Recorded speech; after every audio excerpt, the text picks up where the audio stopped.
And now, the Hall of Fantasy. Welcome to the Hall of Fantasy. Welcome to the series of radio dramas dedicated to the supernatural, the unusual, and the unknown. Come with me, my friends. We shall descend to the world of the unknown and forbidden, down to the depths where the veil of time is lifted, and the supernatural reigns as king. Come with me and listen to the tale of The Jewels of KALL.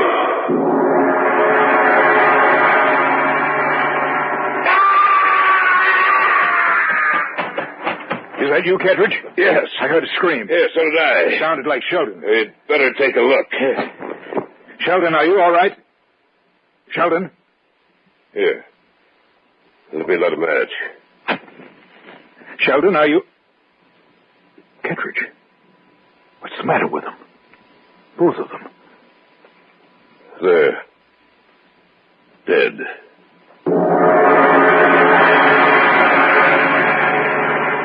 The Hall of Fantasy will present The Jewels of KALL in just a moment. And now for our story entitled The Jewels of KALL.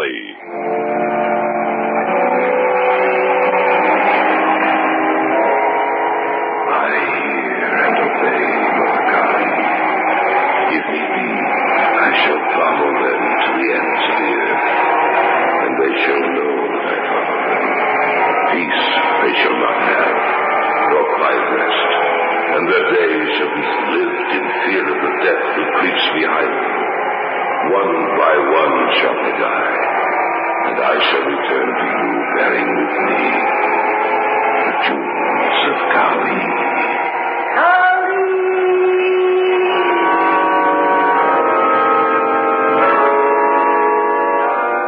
I didn't know till later why George Mayer had asked us to meet him at his cabin on the lake.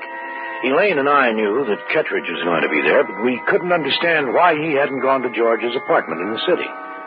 At any rate, we wanted to hear about Kettridge's trip to India, and so Friday evening we drove out of the city, heading for the cabin.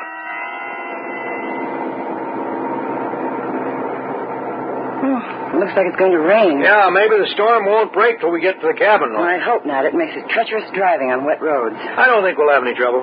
Do you know Kettridge, Lloyd? I met him once, it was all. I doubt if he'll remember me. It was a long time ago. 3 or 4 years before we were married. There have been several stories in the paper lately about the Kettridge expedition.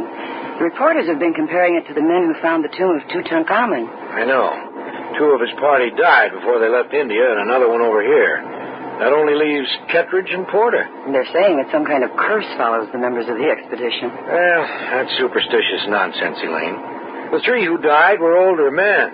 Because they died within a few weeks of each other, the papers are having a field day. It builds up circulation. I don't know, Lloyd. I think there's more to it than that. How do you mean? I don't know. It's a feeling I have.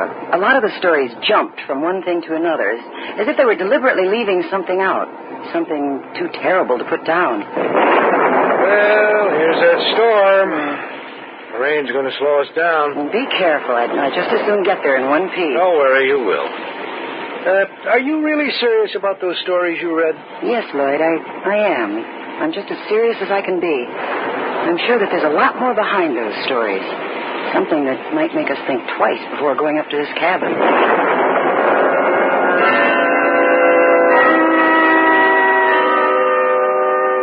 You know how it is. Every once in a while we get a warning, a premonition of things to come. That's what had happened to Elaine. She didn't know what it was, but she knew that something was wrong. What she didn't know was that we would meet death up there at the cabin. It took us an hour longer than it usually did to reach George's cabin. Do you have everything? I guess so. Well, let's go then. All right. It's going to feel mighty good to get inside. Did Kettridge drive up with George? I think he's coming up by himself. Oh, well, he's not here then. Look, there's only George's car. Yeah, he'll probably get here soon. It certainly gets cold up here at night. Oh, you must have heard us drive up. Hi, George. Hi, George. You made it all right. Yeah? Oh, why shouldn't we? Well, a storm and all. I thought maybe you wouldn't come. Come on in. Kettridge hasn't arrived yet, has he? No. Just set your things down over there. Pleasure. Maybe it's a good thing we came up here after all, George. I can get in a little fishing. Tomorrow morning we'll go out early. Good. Now, how about a hot cup of coffee? Yeah, it sounds like a good idea. Well, just sit on down. I'll get it for you. All right. You want some, don't you, Lane? Oh, try to stop me. I wonder when Kettridge will get here. Oh, pretty soon, I imagine. Take your cups. He's a pretty worried fellow. Why? Well, you saw the papers, didn't you? Yes, we saw the stories. Well, I'll leave this here in case you want seconds. Good. Is there anything to those stories, George? Well, Kettridge says there is. How do you mean? Well, he says he's lucky to be alive. Why? He said something about KALL's curse. Curse? That's right. He seems to think that everyone who is in the lost temple is going to die. That there's no hope for any of them. What was that? An animal. A dog. Or a wolf, probably. Oh, so why does he think they're going to die? Well, probably because 3 of the party already have. He and Porter are the only ones left. He seems to think there was a curse on any who defiled the lost temple of KALL, especially on those who took the jewels of KALL. This is the first time I've heard anything about jewels. What jewels? Well, Kettridge told me that the idol held a ruby in each of its 4 hands. His group took the jewels. And ever since, their steps have been followed by death.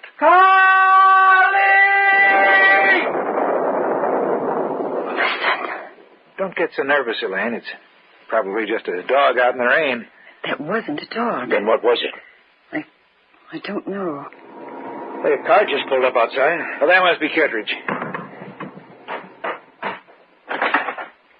Henry? Is that you? Yes, I'll be right in. Lloyd, Yes, dear. that wasn't an animal I heard. You're letting your imagination get the best of you. Then calm down. Well, it's so good to see you, Henry. Well, thank you, George. Henry. Henry, these are the Erskines. Lloyd and Elaine. Henry Kettridge. How do you do? It's a How do you pleasure. do? Cup of coffee, Henry? No, thank you. What's the matter? Anything wrong? Yes, plenty. What is it? Just before I left town, I learned that Porter had died. What? Yes, that's right. Porter and I were the only ones left, and now he's dead. I'm the last one of the party left alive. That my turn is next. What about the jewels? I have them, all of them, with me. Porter gave me the 2 he had. He said he didn't want them anymore. He was afraid, and he thought that by giving them away to me, that he would escape death. But he was wrong. It didn't do him any good.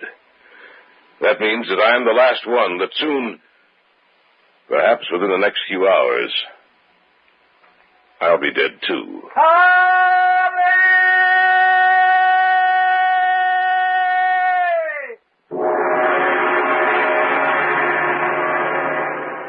We'll return to the Hall of Fantasy in the tale of The Jewels of KALL in just a moment.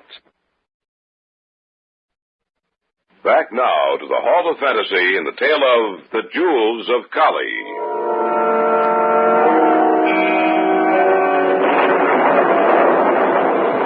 The storm seemed to be getting worse. We stood there, the 4 of us, in George Mayer's cabin. Our eyes were turned to Henry Kettridge, whose face was white and drawn with the fear he felt inside of him. That means that I'm the last one, that soon, perhaps within the next few hours, I'll be dead too. Do you really believe that, Mr. Kettridge? What else do you expect me to believe? There were 5 of us in that trip, 4 are dead. I'm the only one left alive. Why don't you tell us about it? It's not a pleasant tale, believe me. Tell us what happened. All right. We'd heard stories of a lost temple of KALL. As you know, the British government outlawed KALL worship many years ago. But we had heard of a lost temple some 15 miles northwest of the Indian city of Amritsar.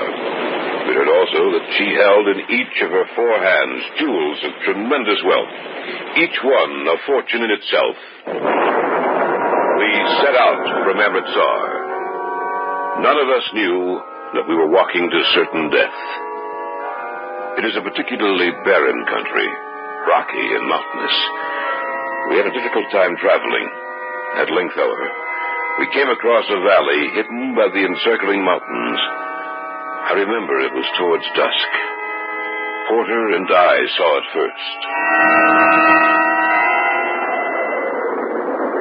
Kittredge. Look. Yes, I see it, Porter. That must be the lost temple. Sitting down there in the center of the valley. I imagine it is. Those stories about the priceless jewels. Do you think they're true? The stories about the lost temple were true, were they? Yes, only What was that? I don't know.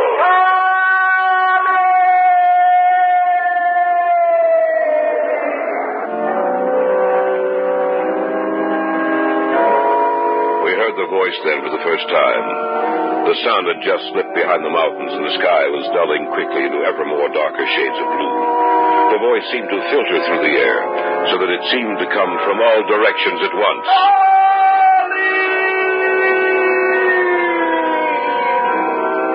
We decided then to push on that night, to travel until we reached the lost temple. We reached the temple several hours later, and stood there, bathed in the shimmering light of the moon. I think that all of us at that moment sensed that there was something inside that temple, something that was alive and wasn't just a graven image in stone. Yet, we couldn't turn back. We walked inside the temple. No one was there save for the black and besmeared idol of Kali, who held out her 4 stone arms beckoning to us. We stopped before her and saw that in each of her 4 hands she held a huge, glittering ruby. We took the gems and left the temple. Later that night, we made camp. All of us felt that we'd done something wrong, but we knew that we wouldn't return the rubies. Sometime after we retired for the night, I heard the voice. But I put it down to my imagination. I must have fallen off to sleep. What woke me was Sheldon's scream. Is that you, Kittredge? Yes. I heard a scream. Yes, so did I. It sounded like Sheldon. We're going to take a look. Right. Sheldon, are you all right? Sheldon. Let me light a match. Sheldon, are you all... Kittredge. What's the matter with them? Both of them. They're dead.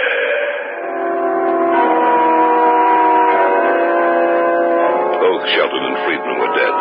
Around their throat, we saw the ugly imprint of the stranglers, the fancy cars rope. Kali, the wife of Siva, had struck back at us. Sheldon and Friedman were the first to die. Manning was next, and tonight I learned that Porter had joined them. I'm the only one left. They all died the same way? Yes, with the fancy cars rope around their necks. Here, I'll show you the jewels. Those are the jewels of Kali. Oh, I've never seen anything so beautiful. They're so large. I'd like to examine them more closely. Don't touch them, George. To touch them means death. Who's that? Well, just the sound of an animal out in the storm. Well, I hope it was only that. You don't think they followed you out here, do you? They would follow me anywhere. Those who worship Kali. Either they would, or she would. She would? Why, you talk as if you think that stone idol of Kali were alive. Yes, I do. It sounds insane, I know. But I'm firmly convinced that that stone idol lives in a way not apparent to us. And that she will demand revenge for the wrong we've done her. Well, calm down, Henry. I can't be calm with the knowledge that she demands her revenge. I can't be calm when I know that she will only be satisfied when I am dead. Just like all the others. Listen. I heard that cry earlier tonight. And they followed me here. What? That's right. They followed me here. For the sound you just heard was the cry of the priest of Kali. She's out there somewhere. Somewhere in the storm. You don't mean that you believe that the idol of Kali is out there in the storm waiting for you? Either the idol itself or one of her followers. Lloyd, let's take a look outside. All right. Don't go out there. No nonsense, Henry. If anything's out there, we might as well see what it is. Be careful. Don't worry about a thing. All right. You ready? Yes. Let's go.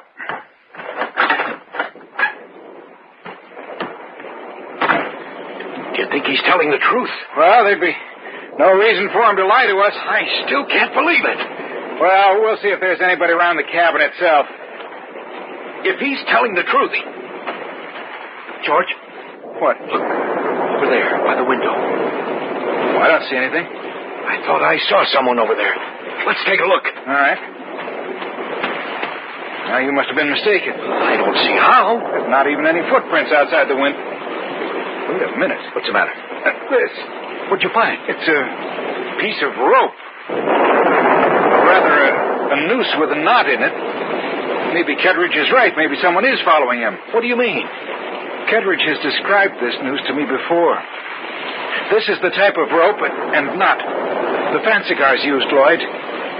This is the sacrificial rope of the priests of KALL.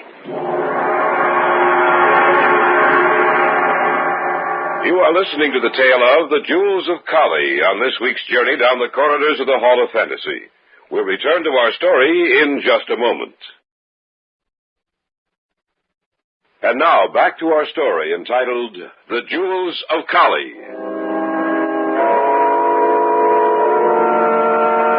Henry Kettridge felt sure that someone was outside the cabin, hidden from us by the storm.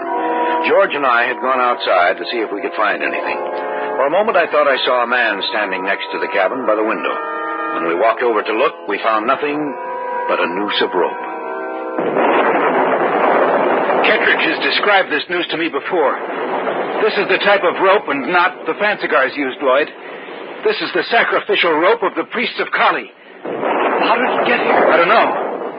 Well, there are no footprints here, except ours. I thought I saw someone standing over here. I can't be sure, but I thought I saw someone. If anyone has been over here, we'd be able to see their footprints. Then how did the rope get here? I don't know. Listen. Yes, I heard it too. There is someone out there. But where?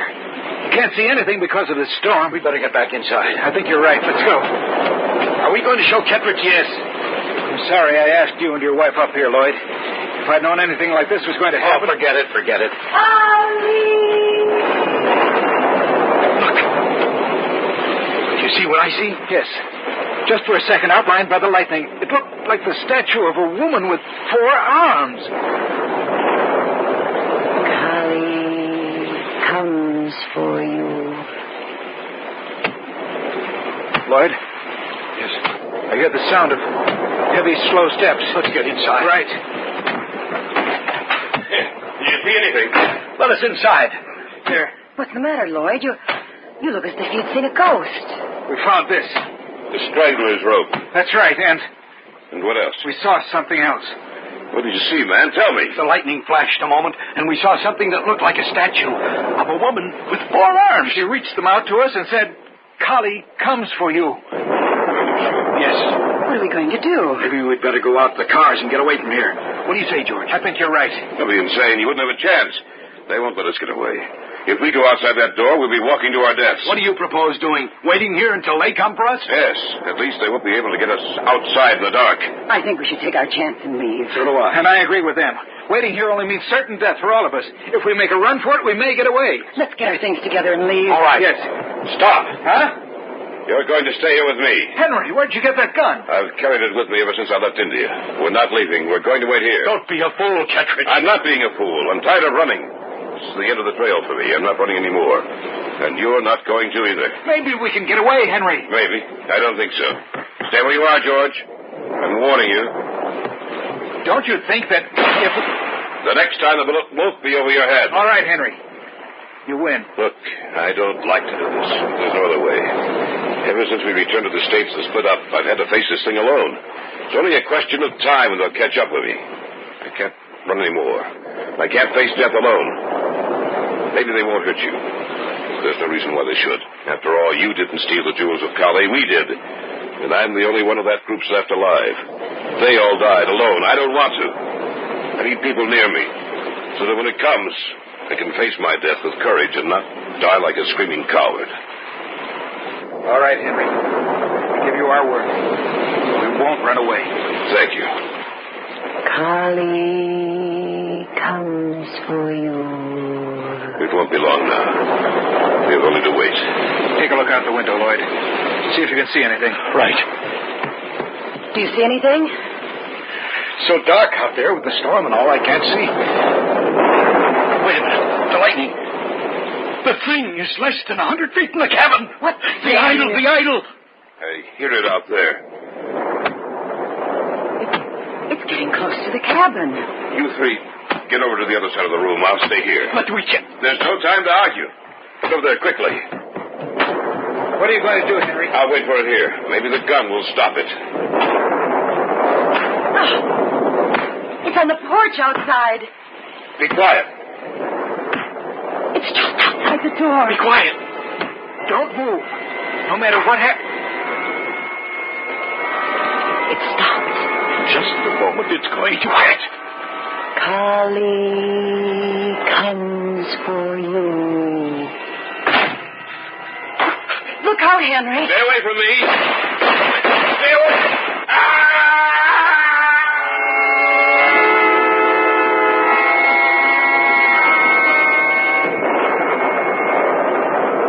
Is it gone? Yes, it's gone. And it took Henry and the jewels back with it. Where did it come from?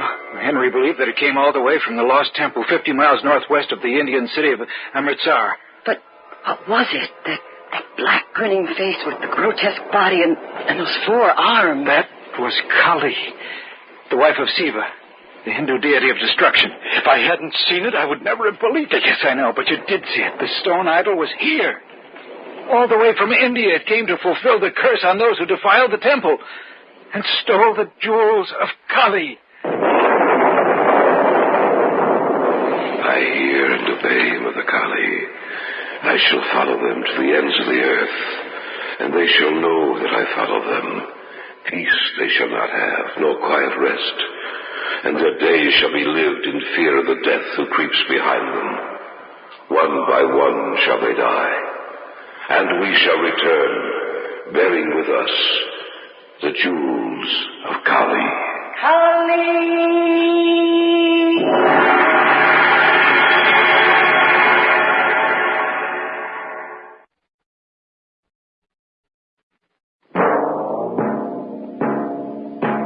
So runs tonight's tale of the unusual, the terrifying, the unknown. Join us again when next we journey down the corridors of the Hall of Fantasy to hear another strange tale of the supernatural. All characters and events portrayed in these programs are fictional, and any similarity to actual events or persons, living or dead, is purely coincidental.